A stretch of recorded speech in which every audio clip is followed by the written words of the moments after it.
Hello students, welcome on dreamer study. और हम बात करेंगे यहाँ पर आईसीएसई क्लास 10 के सिलेबस के बारे में।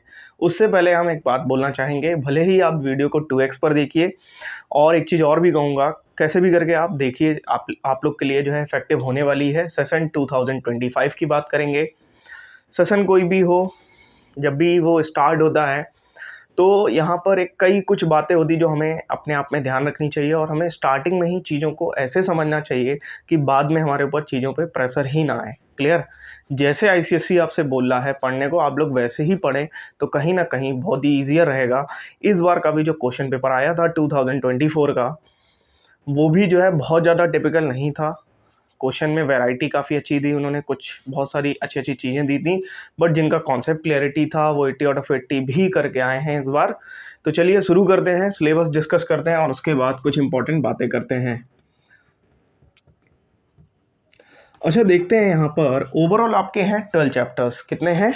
12 चैप्टर। आप सभी लोग कौन सा बुक यूज़ करते हैं कमेंट सेक्शन में ज़रूर बताइएगा, ठीक है ना। मोस्टली जो यूज़ होती है बुक ऑल ओवर इंडिया में, फिज़िक्स की कंसाइज सेलिना इस्तेमाल करते होंगे मोस्टली लोग, है ना, आईसीएसई में। तो चलिए हम बात करेंगे यहाँ पर। तो सबसे पहला जो आपका चैप्टर है वो है आपका फोर्स, है ना। और फिर से मैं बोल रहा हूँ, आप डे 1 से जुड़ जाइए और आप लोग सपोर्ट भी करिए, जिससे कि मैं आप लोग के लिए एक बहुत ज़्यादा बेहतरीन कंटेंट आपको प्रोड्यूस करूँ आप लोग के लिए, और आपको प्रोवाइड करूँ फिर। क्लियर ना? और एक चीज़ और भी कहूँगा, मेरा मानना ये है कि जब भी कोई टीचर आपको पढ़ाता है, जब भी कोई आपको बता रहा होता है, तो इनफैक्ट सिर्फ उसका काम नहीं है कि आपको समझाना, आपका भी काम है कि बातों को एक तरीके से पार्टनरशिप में होना चाहिए चीज़ें, है ना। सिर्फ टीचर डोमिनेशन में नहीं है, ना ही आप ओवरशैडो हो रहे हैं, आप जो है पार्टनरशिप कर रहे हैं। एक तरीके से टीचर समझा रहा है, आप उस बात को समझ पा रहे हैं। तो ये काम जब ही हो पाएगा जब पार्टनरशिप बेहतरीन होगी। तो चलिए खैर शुरू करते हैं। चैप्टर नंबर 1 आपका है फोर्स, और ये अपने आप में एक बहुत ही अच्छा चैप्टर है, पढ़ेंगे इसके बारे में। अच्छा देखिए, एक बात हम और भी बताना चाहते हैं, जैसे कि आप देखेंगे फिजिक्स का पेपर इस बार का देख लीजिएगा, हम ही बता देंगे, हम ही दिखा देंगे आप लोग को। तो आप देखेंगे कि थ्योरी जो होती है वो 10% आती है एग्जाम में। क्लियर ना? डेफिनेशंस भी लिखने के लिए 1 या 2 आती हैं। आप लोग जो है उस तरीके से पढ़े जा रहे हैं।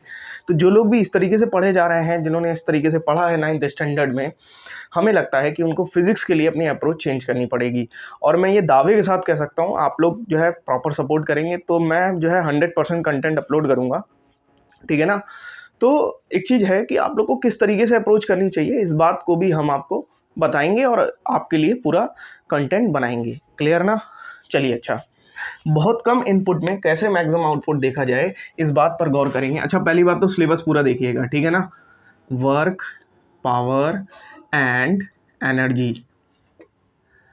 अच्छा, आप देखेंगे यहाँ पर कुछ चीज़ें तो आप लोग ने पहले से ही देख रखी हैं। जैसे मशीन की बात करें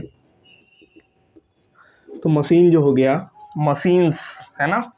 तो यहाँ पर जैसे फोर्स हो गया, वर्क, पावर, एनर्जी हो गया, मशीन्स हो गया, ये वर्ड्स आपने पहले भी सुने होंगे फिजिक्स में 6, 7, 8 स्टैंडर्ड पे कहीं ना कुछ फोर्स में क्या चीज़ें चेंजमेंट हुई हैं, या मतलब क्या नई चीज़ है, और ये आपकी यूनिट 1 कहलाती है। क्लियर ना? चलिए, अच्छा, खैर अब हम बात करेंगे यूनिट 2 के बारे में। यूनिट 2 है आपका लाइट। लाइट में आपके आते हैं 3 चैप्टर्स। कौन कौन से भाई? लाइट में आपके 3 चैप्टर आते हैं। एक आता है refraction of light at plane surfaces,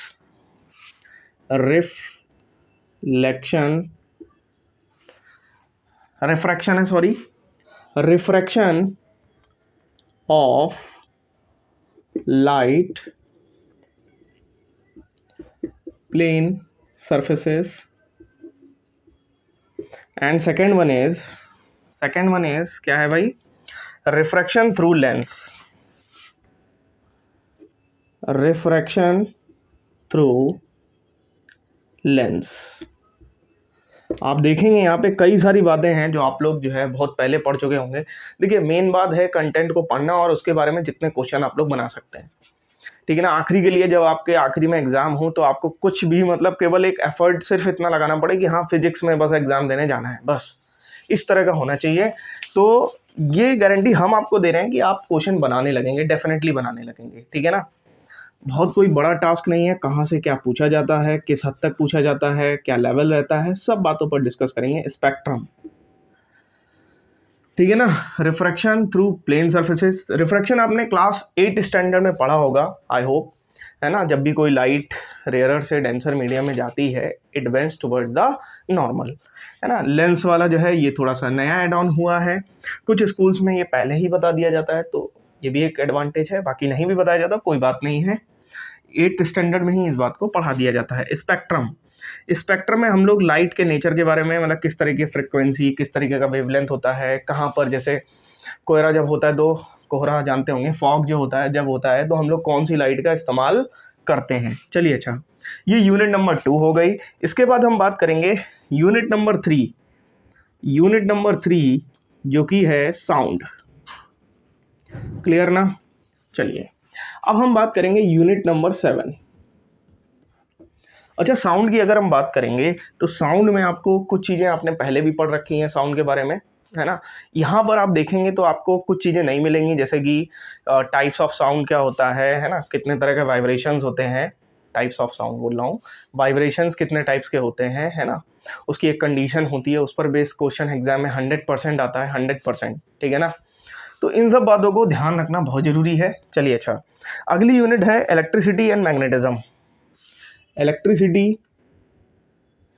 electricity and magnetism बहुत ही मज़ेदार यूनिट है, पढ़ेंगे तो मज़ा आएगी।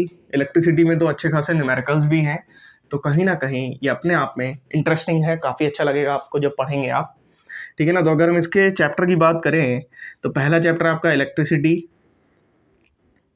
And next one is house hold circuit, house hold circuit, and next one is electromagnetism, electromagnetism। मैंने यूनिट नंबर 7 लिख दिया गलती से, यहाँ पर यूनिट नंबर 4 है।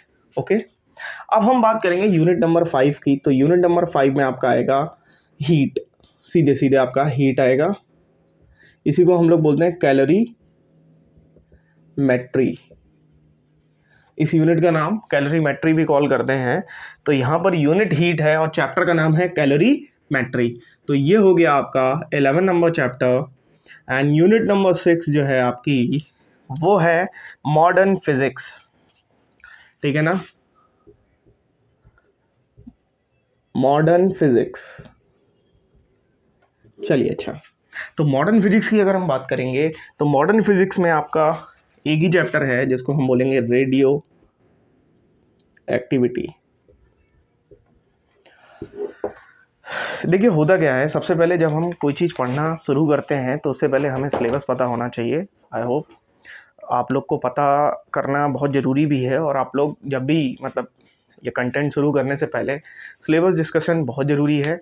और ये 2025 में जो लोग एग्ज़ाम देंगे उन लोग के लिए है, तो आप लोग टारगेट अभी से बनाइए and then you definitely score 80 out of 80। But हमें अभी मतलब अगर हम इनिशियल लेवल पे बोलें, ठीक है ना, ये जो हमने 80 आउट ऑफ 80 लिखा है, कहीं ना कहीं ये बात सही नहीं है ना। मतलब आपको पहले ज्ञान के बेसिस पर चीज़ें सीखनी है, सब्जेक्ट के साथ एंजॉय करना है, ना कि 80 आउट ऑफ 80 के बारे में सोचना है। और जब आपको पूरी फिजिक्स आती ही होगी तो 80 आउट ऑफ 80 लाना is not a big task. Clear ना, समझ रहे हैं ना इस बात को। तो यही चीज़ है, अब जब आप मान लेते हैं कोई काम कर रहे हैं तो वो काम हो ही जाना है, ठीक है, आज नहीं तो कल, है ना। तो इसीलिए ये 80 आउट ऑफ 80 के लिए इनिशियली बिल्कुल मत पढ़िएगा। इनिशियली आप चीज़ों की एक एक तह तक जाइए, एक एक चीज़ों को समझने का कोशिश करिए। और मैं फिर से बोल रहा हूँ, आप लोग उठा करके देख लीजिए पिछले कितने भी सालों के पेपर्स, बहुत ज़्यादा लास्ट 3 ईयर्स के तो मैं डेफिनेटली जो है बहुत ज़्यादा थ्योरी नहीं पूछी जाती। फिर से मैं बोल रहा हूँ, लॉजिकल बेस्ड, रीजनिंग बेस्ड और न्यूमेरिकल बेस्ड क्वेश्चन ही पूछे जाते हैं। इसी वजह से हम जो भी आपको पढ़ाएंगे थ्योरी चीज़ें बस एक बार आपको बताएंगे, बाकी हम जितने क्वेश्चन हो सकेगा हम आपको बनवाने की कोशिश करेंगे। क्लियर ना। तो मेरे जितने भी टॉपिक्स हम लेंगे, आपके जितने भी सेशंस हम आपके लेंगे, तो उनमें एक चीज़ ध्यान रखिएगा कि हम आपको क्वेश्चंस कराने का, लगातार जो है आपको क्वेश्चंस कराएंगे और आप लोग समझने का कोशिश करिएगा। जब तक आप एक लेक्चर अगर आप मिस करते हैं और फिर 10 जगह जा कर के देखते हैं तो इसका बेनिफिट शायद आपको कम मिले।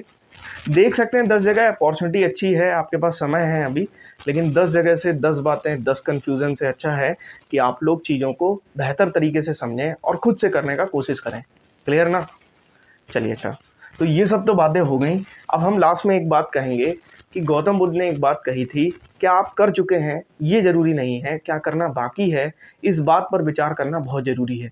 तो अभी आप जो भी करके आए हैं, जो भी आपने स्कोर किया, अच्छा बुरा, it's not important, important is that क्या करना बाकी रह गया है ना? बोर्ड कोई मतलब बोर्ड भी एक क्लास ही है, बट कहीं ना कहीं बोर्ड इसलिए भी होता है हमारा कि हमारा इंटरेस्ट सब्जेक्ट्स को लेकर के और हमारा एक रियल इवैल्यूएशन हो सके, जिससे कि कहीं न कहीं हम अपने रियल पोटेंशियल को बाहर निकाल सकें। तो हो सकता है कुछ लोग का रियल पोटेंशियल अभी तक बाहर ना आया हो, तो अब अपना कोशिश करिएगा। कोशिश ज़रूरी है, बाकी मार्क्स भी आते हैं कोशिश जब करता है कोई इंसान, तो मार्क्स तो बाय प्रोडक्ट है कोशिश करने का।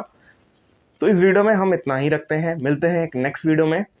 लास्ट में बस इतना ही कहेंगे कि आप लोग जो है मेहनत करिए सब्जेक्ट पर और सब्जेक्ट को समझने का कोशिश करिए, ठीक है ना? और ड्रीमर स्टडी नाम का एक चैनल है, आप लोग उसको ज्वाइन कर लीजिएगा। वहाँ पे आपकी कोई क्वेरी हो, टेलीग्राम चैनल है ना? तो टेलीग्राम चैनल पे आप ज्वाइन करके कोई क्वेरी हो तो आप सेंड कर सकते हैं और मैं उस पर डिस्कस भी करूँगा। तो चलिए इस वीडियो में इतना ही, मिलते हैं एक नेक्स्ट वीडियो में। Okay, bye all of you, take care.